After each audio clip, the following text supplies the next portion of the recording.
képp ku nga xam ne gëm nga sa bopp ak fépp foo mën a nekk muy Sénégal diaspora bi ak fépp fu waay mën a nekk gëm sa bopp waa Rio TV dañuy def déplacement ñëw seetse la xool nan nga gëmee sa bopp xool say projet xool yow lan mooy say ambition lan nga bëgg doon lan nga bëgg a nekk ba tax na tey dañoo seetse ki nga xam ne mooy benn leader di Demba Seck leader politicien la Demba Seck nag yor benn mouvement bu ñu naan mouvement MDIR moom lañ seet fi nga xam ne mooy Médine émission baa ngoog mu tudd émission gëm sa bopp nee naa la képp ku nga xam ne nekk nga ci département bu Rufisque nekk fi nga xam ne mooy Dakar nekk fi nga xam ne mooy Sénégal ba si diaspora bi dinañ la seetse képp ku nga xam ne gëm nga sa bopp macha allah dinañ fa ñëw waxtaan ak yow léegi nii maa leen ko doon wax ki ñu may dalal nag ci émission bi tey mu ngi tudd Demba Seck di président mouvement MDIR. waaw asalaamaaleykum waa Rio TV. gannaaw ba ñu sante yàlla julli si yonante bi ñu ngi leen di dalal jàmm di nuyu waa Rio TV di nuyu seen téléspectateur ak seen téléspectatrices yi rek di leen wax dal leen ak jàmm. waaw ñu ngi la fekk fi nga xam ne mooy Médine quartier Médine lañ la fa fekk yaakaar naa ne fii fii sa origine la wala. waaw fii sama origine la. fii la sama maam dëkk. samay ndijaay samay xarit samay am di jàmm samay tante daanaka Médine moom waaw fii sama origine la. sa origine la waaw ba tax na sa siège bi fi la nekk. effectivement donc loolu moo waral sax donc siège bi nga xamante ne mooy siège yu MDIR. donc ñu def ko fii nga xamante ne mooy quartier Médine. ñu gis na yow yaay président mouvement MDIR MDIR la lay signifier. waaw MDIR nag mooy mouvement pour le développement intégral de Rufisque. donc mouvement la boo nga xamante ne maanaam développement Tëngéej ci fànn yëpp nag loolu rek moo ko tax a jóg moo tax ñu tuddee ko MDIR. monsieur Demba Seck ñu bëggoon a xam kañ nga dugg ci politique. bon politique nag moom proprement dit buñ koy wax daanaka politique de développement la ëpp lu may def. c'est-à-dire que ni développement mais aussi ak politique sociale. mais politicienne moom maanaam comme ni ko gars yi di defee daanaka moom booy xool nekkuma ci genre politique boobu parce que politique dafa bëri façon parce que am na ñoo xam ne te politique dañ ko def métier waaye ñun nag yàlla dafa def politique dañ ko def pour dimbali askan wi jàppale suñu gox donc ci fànn yëpp fànn boo laal fu ne donc li nga xamante ne mooy MDIR ci loolu lay yëngatu ndaxte bu ñuy wax politique dañ koy définir lu ñuy wax l'art de gérer la cité donc moo tax ñun ci politique boobu daal la ñuy dox. mas nga bokk benn parti politique wala da nga ñëw rek créer sa mouvement MDIR. booy xool mouvement MDIR ñu ngi ko créé en 2014 à la veille des élections locales la ñu créé MDIR. et di wax aussi ne MDIR bokkul ci benn parti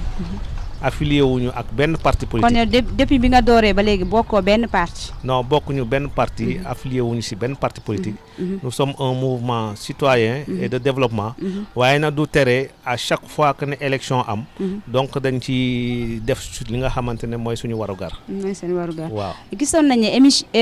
élection locale yi passé yaa ngi doon jàppale ki nga xam ne mooy monsieur Alioune Mar maire de la commune législative yi du moins maire de la commune de Rufisque Ouest lu tax taxawaay boobu nga taxaw ko ci moom parce que gis nañ ne sonnoon nga ci lool doon ko jàppale naam que ne bokku leen parti mais yaa ngi ko doon jàppale. waaw xam nga élection bu ne comme li may wax toujours dafa am spécificité dafa am lu koy waral ndaxte élection législative la ñu wax c'est-à-dire que ni tey dañu war a élire ñi nga xamante ne moo ñu war a représenter suñu département yàlla def moom mu nekk fi nekk opposant et aussi ku xam MDIR taxawaay bu ñu taxaw aussi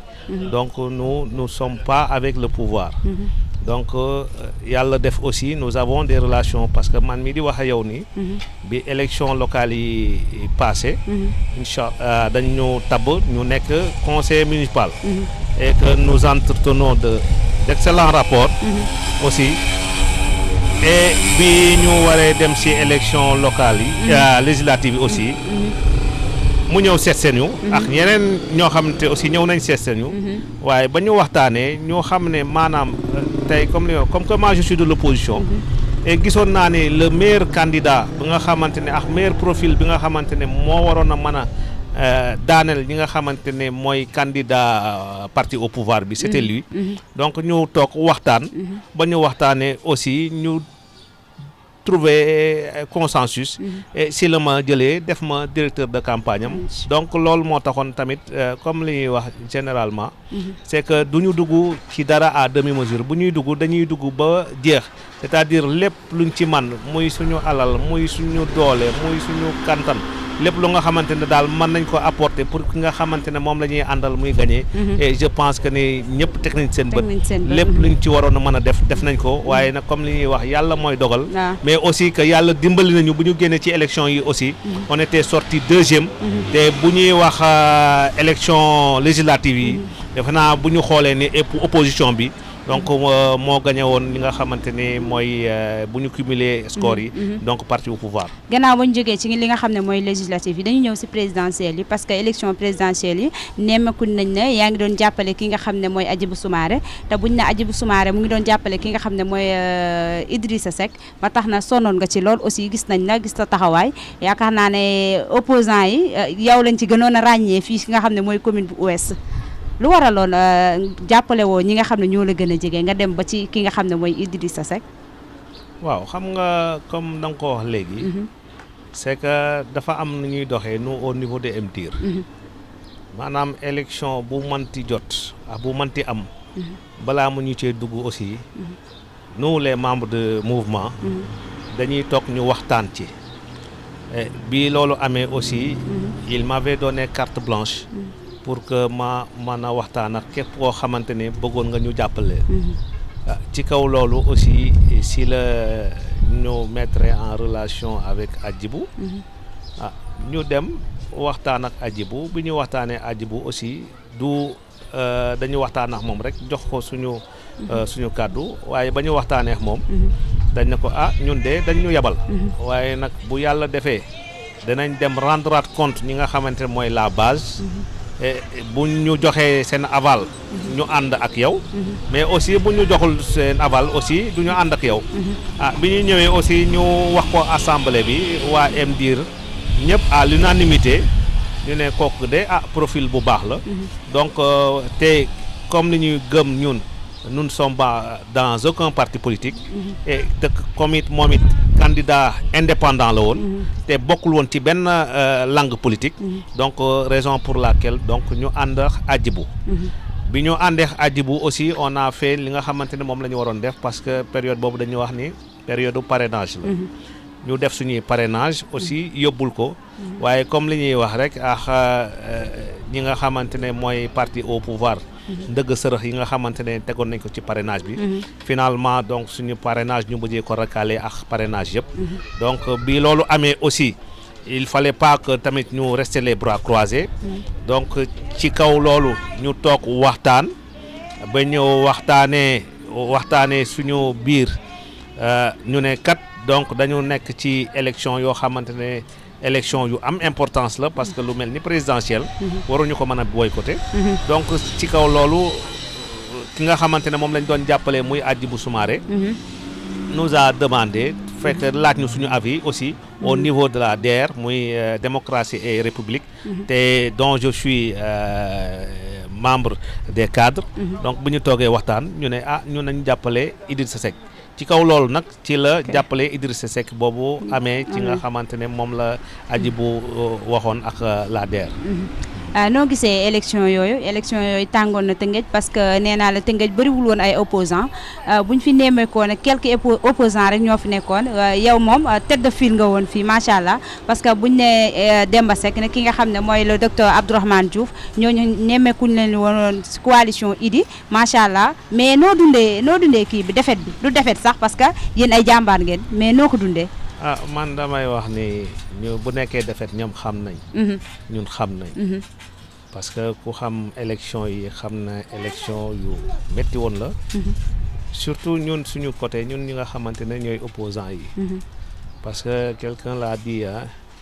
peut-être si Idy amoon nañu bien avant que lii donc heure bi leneen la ñuy wax. da ngeen yéex a jóg. waaw dañu yéex a jóg. yéex a jóg bi mooy ne ñun comme supposons yenn parti yi nga xamante ne dañu ñëw soutenir Idrissa Seck. ils l'ont fait après. ok te administration bi dafa jéewul neutralité ci élection yi. lu tax ma koy wax parce que ñëpp xam nañ ni élection nu mu daan demee. mooy ne mandataires yi ak ñi nga xamante ne mooy représentant dans les bureaux de vote ñëpp xam nañ ko. que ne Idi am na ay bureau yu bëri yoo xamante ne amu foon ay représentants de bureau de vote. et lii tax amul loolu c'est parce que les préfets dañ ci jouer benn rôle. rôle bi mooy ne à la veille des élections on avait la possibilité. te ñooñu ko daan am. tey bu la neexee nga jël kenn remplacer ko def ci keneen.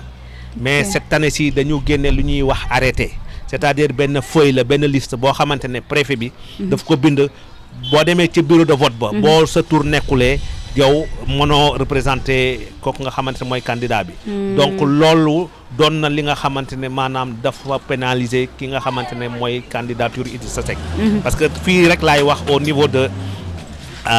centre vote bi nga xamante ne maa nekkoon mandataire bi. au niveau de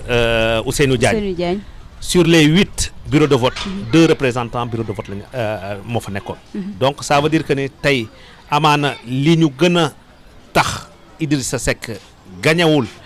élection yi loolu ci la donc c'est en amont c'est que élection yi du élection yoo xamante ne maanaam élection référence la parce que les dés étaient déjà pipés parce que sa parrainage ba la commencé bien avant parrainage ba donc fichier électoral bi nous l'avons reçu très tardivement donc c'est ce qui a fait que ne tey ñoom avec la complicité comme je le dis de l'administration parce que li ma wax li préfet yi joué mooy ne amuñu woon possibilité donc comme que fii lañ ko mënula woon a am dans la capitale à Samakh dans les régions donc c'est ce qui a fait que ne am na ay zones yoo xamante mais da ngay gis 100% lan moo tax c'est parce que ki nga xamante ne mooy Idrissa Seck ak ñi nga xamante ne ñoo ànd ak moom amuñu woon possibilité pour am ay représentants dans ces bureaux de vote là donc ce qui a fait que ne tey élection yi tey bu ñu ko gagné li ci ëpp donc loolu moo tax représentants yooyu daal daf leen pénaliser mais bien sûr parce que procès-verbaux non parce que tey boo nekkul ci bureau de vote noo mën a yore procès-verbal te am na si président de bureau de vote yoo xam ne da ngay dem même yow en tant que mandataire soo demee di leen demander procès-verbal sax duñ la ko jox. mais neemakuñ nañ ne aussi ki nga xam ne mooy Madické Niang da ngay gis benn centre lëmm du fa am sax benn représentant comme yaakaar naa loolu du yéen rek yéen a koy jooy bari na ñu koy jooy kon loolu daal si li leen pénaliser si li nga wax si la bokk. mais effectivement loolu lu pénaliser la parce que bu njëkk ba comme li may wax à la veille des élections récépissé lañ daan joxe. donc tu avais la possibilité nga xool ku la neex. ak ku la doy nga def ko ci. ce bureau de vote parce que ñoom booy xool c'était le 24 le 24 janvier lañ clôturé woon li nga xamante mooy dépôt ñi nga xamante ne ñooy représentant dans les bureaux de vote mais période boobu fekk lu woon parti yi nga xamante ni ñoo waroon a ànd ak Idrissa Seck yëpp parti yëpp joxoon ko seen aval dara leeragul woon donc dara leeragul woon donc c'est ce qui a fait que ne ba ñooñu engagé woo muy ñun ñii suñu genre gi mooy li ma la wax nee naa la même représentant yi nekkoon ci bureau de vote yi sax mënu ma la wax seen tur kii kan la ñaar ñooñu nga xamante ne ñooñu représenté woon mënu ma leen wax sax seen tur kan la te am ñaar ñoo xamante ne ba midi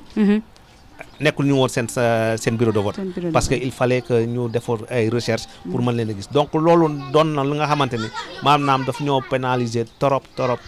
ci élection yi te loolu avec la complicité que je le dis très bien avec les préfets waaw ñu jëm ci élection locale parce que buñ ne élection locale yaakaar naa ne commune bu Rufisque Ouest moo ngi jax actuellement parce que ku nekk bëgg na doon maire ñu bëggoon a xam say ambition ci élection locale yi ben comme tout koo xamante ne da ngay aspirer pour defar sa dëkk parce que si dëkk bi lañ dëkk et nous ne le cachons pas nous avons des ambitions yoo xamante ne maanaam pour defar Rufisque Ouest defar Tëngéej en général waaw ci defar Tëngéej boobu laay dugalee samay rubrique ba tax na dañoo demoon li nga xam fi nga xam ne mooy ci mbedd mi daa dee laajte kenn ku ci nekk mu wax ñu boo doonoon maire ana lan ngay defal waa Tëngéej waaye ñii nee nañ canal yi ñii nañ leen éclairage bi ñii nee nañ aussi circulation bi yow boo doonoon maire Demba Seck boo doonoon maire Tëngéej ana lan ngay defal waa Tëngéej waaw li ñuy njëkk a def. mooy comme li nga ko waxee nii mooy salte bi nekk si Tëngéej. primo ci li ñuy njëkk a xeex la parce que ñun duñu maire duñu dara mais. fan moo salte canal yi wala gis nañ Tëngéej yëpp a salte. du canal yi rek. donc ba si ñu biir koñ yi yëpp a salte parce que liggéey ba nga xamante ne moom moo ca war defuñu ko. parce que loolu mooy waral chaque année le mouvement que je dirige muy MDIR. jënd ay pompe jënd ay produits di désinfecter kër yi. parce que yooyu dañuy sonal te lan moo ko indi c'est parce que canal bi dafa salté. te parce que dëkk bi dafa salté donc li ñuy njëkk a xeex. ci waaw may ma foofu loolu noonu yaakaar naa ne yow da nga am ku lay jàppale sa ginnaaw wala loolu da ngay dem ak say fond rek parce que gis nañ nemmeeku nañ ne saa yu yooyu sonalee waa Tëngéej ñi nga xam ne ñooñu gën a jege ay Cité Gabon Jokkul da ngay dugg seen kër yi waaw macha allah yóbbu fa say pompe daal di dindi yooyu loolu da nga am ku lay jàppale partenaire la wala nu mu demee noonu wala yow say fond la. non c'est que comme li ñuy wax c'est que nous sommes autonomes c'est-à-dire kenn jàppale wuñu parce que ñaare dañuy wax ku la abalu bët fu ko neex ngay xool te yàlla dafa def nag aussi nous voulons être indépendants. suñu indépendance moo ñu permettre tey lépp lu ñuy def lu ne nous le faisons avec nos maigres moyens suñu dërëmi bopp. du ma sàmba du ma demb benn politicien nekkul suñu ginnaaw du kenn ko nga xamante ni dañuy def action ñu ne maa la jox dërëm bii. lépp lu ñuy def lu ne nous le faisons avec nos propres moyens parce que loolu la ñu gëm parce que dañu gis ni maanaam ñaare gars yi bu ñu la joxee seen xaalis dañ lay orienter teg la fa nga xamante ne maanaam yow du sa vision du sa gis-gis te ñun nag dañu am ambition c'est-à-dire que nous voulons faire de telle sorte que tey bu ñu yàlla dimbalee ba ñu yoree destiné dëkk bi donc lépp lu ñuy def lu ne du ñu redevable à qui que ce soit donc dañuy def la nga xamante ne maanaam gëm nañ ni lii kat buñ ko defee njëriñu population bi la donc ci loolu boobaa lañ la ñuy dox moo tax bëgguñu du kenn amul mécène amul politicien amul bailleur amul chef d'entreprise boo xamante ne maanaam dañuy def action nga yëkkati dërëm jox ñu parce que nous voulons être indépendants waaw. léegi ñu ñëwaat ba tey si nga xam ne mooy say projet boo doonoon maire ana lan ngay defal waa Tëngéej. waaw li ñuy defal Tëngéej surtout man gox bi ma njëkk a dëkk parce que man su may wax toujours damay jël référence fi nga xamante ne mooy Rufisque Ouest parce que Rufisque Ouest maanaam li ñu war a mën a changer bëri na surtout ci li nga xamante ne maanaam chaque année man ci loolu daf may doon loo xamante ni depuis sama enfance daf may marqué muy les écoles parce que xale yi ñoom ñooy avenir u ëllëg te il faut ñu leen di jàppale ci écoles yi parce que état de délabrement bi nga xamante ne moom la écoles yi nekkee loolu lu may naxari la donc te bu ñu yàlla dimbalee aussi ci wàllu santé aussi gis nañ plateau médical bi nga xamante ne moo nekk Rufisque Ouest aussi lu ñu war a changer la aussi leneen lu nga xamante ne ci priorité la mooy le pavage des rues waaw c'est une priorité et yàlla dimbali nañu aussi nous avons un partenaire et ñu ngi ñaan yàlla dimbali ñu ba li nga xamante ne moom la ñu war a def incha allah yàlla concrétiser ko parce que benn bi nga xamante ne mooy projet phare bi nga xamante ne maanaam nekk na si ñu kanam mooy l'esplanade de la grande mosquée de Jokkul Xeer incha allah foofu bu ñu yàlla dimbalee dinañ ko defar embellir ko def fa pavage def fa ay garab yoo xamante ne ku ko gis dina indiwaat beneen xar-xaru kanam aussi l'entrée de la ville de Rufisque fi nga xamante ne mooy juuti ba li nga xamante ne moom lañ fay gis ak anarchie ba fa am donc loolu aussi lu ñuy defaraat la ay puis lu ñuy soigner la mais en collaboration aussi ak li nga xamante ne moom mooy autorité bi muy le préfet mais aussi beneen bi nga xamante ne dañ koy naxarlu mooy le fait que taximan yi li ñuy taxawee ci juuti bi di ko encombrer et di xool mais quel est le problème pourquoi mënuñu dugg ci garage ba léegi parce que ça c'est un problème boo xam ne tey le Rufisquois lambda il se pose cette question là comment se fait-il que ñu am garage bu mel nii te mënuñu ko exploiter donc ce sont des choses yoo xamante ne bu ñu yàlla dimbalee incha allah donc ci priorité yi nga xamante ne ci la ñuy dox ci lay bokk mais aussi que benn mbir boo xamante ne man ça me tient à cœur parce que tamit dañu dëkk fii nga xamante ne mooy Rufisque Ouest te muy zone boo xamante ne maanaam surtout côté Jokkul bi vocation bi c'est la pêche naam dul compétence transférée mais autorité ku mu bëgg a dimbali la. dëgg la il suffit pas de donner de l'argent non mais il suffit de creuser et d'avoir des partenariats parce que tey yàlla mën na dimbali ñi nga xamante ne ils se donnent à la pêche comme supposons dans les quartiers traditionnels dafa am lu ñu doon wax penc les penc mën nañ ko dundal ba nga xamante ne dañu am vocation sociale nu ñu koy defee mooy dans chaque penc au moins que ñu accompagner leen trouver leen ay financement pour que penc bu ne am gaalam donc loolu c'est un projet boo xamante ne liggéey nañ ci nous avons déjà l'étude de projet avec nous que incha allah bu ñu yàlla dimbalee aussi chaque penc on fera de telle sorte penc bu ne am gaalam ba nga xamante ne ci volet social bi ci danañ ci mën a dox mais aussi la nga xamante ni tamit lu ñu war a mën a jàppale jigéen ñi la parce que fii booy xool suñu jigéen ñu bëri macha allah ay ndaanaan lañ ay guerrières lañ et sont des battantes parce que dañuy yeewu fajar ñenn ñi ñu ci ëpp géej la ñuy dem maanaam di jël ay jën di jaayaat mais parfois dañuy am problème de stockage ce qui fait que ne tey géej gi mën na neex ñu am ay jën yu neex jën yoo xamante ne yu cher la waaye duñ ko mën a conserver donc loolu day tax su ngoon si jotee ñi nga xamante ne mooy certains mareyeurs véreux donc dañuy ñëw di ko jëndee ci ñoom à vil prix donc dinañ def ba incha allah si jokkul gi entre jokkul wàgg jusqu'à jokkul kaw bu ñuy xool donc te benn wala ñaar au moins ñu defal leen fa ñaari conteneur frigorifique nga xamante ne bu ngoon si jotee seen jën yi bu jarulee dinañ mën a fuñ ko stocké nga xamante ne la lendemain danañ ko mën a jaar donc projet yi yaa naa à l'appel donc peut-être lii lañ ciy jund rek pour nit ñi xam que nous avons des ambitions en plus l'ensablement donc bi nga xamante ne moo am ci dëkk bi parce que fii booy xool Médine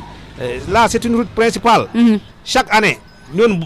MDIR buñ ko désensablé wul kenn du ko désensablé et loolu mbir la boo xamante ne maanaam du yoon c'est-à-dire que ñi nga xamante ne dañ leen jël ci mairie bi aussi te defuñu dara ci mairie bi aussi mais ñu wàcc leen si tali bi au moins ñi nekk ci école yeeg yooyu au moins ñu am seen li nga xamante ne moom la ñuy fayeeku mu mën leen a jariñ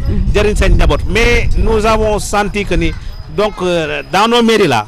donc clientélisme politique bi moo ko gangréné ba nga xamante li ñu war a liggéey duñ ko liggéey maanaam dara doxul Tëngéej parce que clientélisme politique parce que Tëngéej lu tax du dox parce que mairie bi li muy employé ci ay nit moo bëri te loolu c'est un fait boo xamante ni il faut oser le dire c'est-à-dire que ni tey bu ñu yàlla dimbaloo lii njëkk a def mooy faire un audit du personnel de la mairie loolu c'est une demande sociale boo xamante ne tey waa Tëngéej gi yëpp ñu ngi koy réclamer parce que tu vois des gens yoo xamante ne weer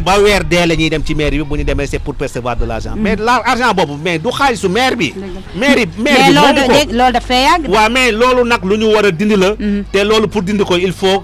nga am c'est-à-dire que ne quelqu'un boo xamante ne maanaam jëlul politique pour def ko loo nga xamante ne mooy li muy dundee mais daf koy def politique pour mën a jariñ askan gi parce que xaalis boobu ñuy fay ñooñu du xaalisu maire du xaalisu kenn xaalisu askan wi la ay patente la ay juuti la loo xamante ne contribuable bi nga xamante ne mi ngi toog këram di fay ndox di fay courant xaalis boobu la ñuy jël di ko fayee ñi nga xamante ne ñoom ñooy liggéey ci mairie bi kon boo toogoon da nga ko fiy dindi incha allah bu ñu toogee loolu yëpp dinañ ko fi dindi ku liggéeyul daal doo fayeeku waaw ku liggéeyul daal doo fayeeku ku liggéeyul doo fayeeku waaw slogan baa nga waaw ku liggéeyul doo fayeeku waroo fayeeku waaw loolu mooy slogan MDIR ku liggéeyul doo fayeeku waaw kon fayeku bi daal dañ koy def yaama neex mais bien sûr parce que déggoo li ma la parce que ñi ngi xalaat suba pour falu alors que dañu war a xalaat ni ñi leen fal du ñi nga xamante ne maanaam mooy ñi nga xam ne ñoom la ñu jël mais ñi leen fal ñi ngi si biir kër yi toog yor seen carte te ñooñu li ñuy xaar ci ñoom mooy ñu defal loo xamante ne maanaam ñëpp dañ siy gis seen bopp ñu bëggoon xam mot de la fin bi nan ngay soññee waa Tëngéej population bu Tëngéej ak nan ngay soññee aussi maire yi fi nekk lañ war a yokku bala ngaa ñëw parce que yow bëgg nga doon maire loolu lañ lay ñaanal waaw incha allah comme li ñuy wax aussi lépp dañ koy teg ci loxoy yàlla parce que yàlla moom noppi na te moom moo xam liy sotti ëllëg li ñuy am rek mooy sabablu te di ñaan yàlla loolu nga xamante ne bëgg nañ ko suñu borom bi defal ñu ci ndam te mu doon lii gën te bu ñëwee aussi mu doon loo xam ne dañuy jig xanaa li may wax rek mooy remercier ñi nga xamante ne mooy la population rufisquoise surtout la jeunesse rufisquoise et ñi nga xamante ne aussi ñooy waa MDIR parce que c'est un mouvement boo xamante ne macha allah c'est des personnes yoo xamante ne maanaam du xaalis du dara li ñu lié mooy dañu bëgg a defar suñu gox donc ci loolu la ñu àndee et di ñaan yàlla aussi ànd boobu yàlla bu ko dara rax amiin amiin et yàlla nañ si yàlla defal jàmm amiin li may sonj rek mooy ñi nga xamante ne mooy autorités yi comme ni nga ko wax mooy ne nañu jublu si njariñu askan wi te ñu bàyyi politique politicienne te ñu bàyyi kii man laa àndal kii àndul ak man parce que boo faloo faluwoo pour yow rek da nga falu par askan yëpp parce que loolu nga yor di ko si dimbale ñi la neex non askan wee la ko jox daf la ko jox pour nga dimbali ñëpp donc loolu mooy li nga xamante ne man tey mooy li ma gëm c'est-à-dire que ni boo xësee ba jiite yor loo nga xam te ñëpp ko bokk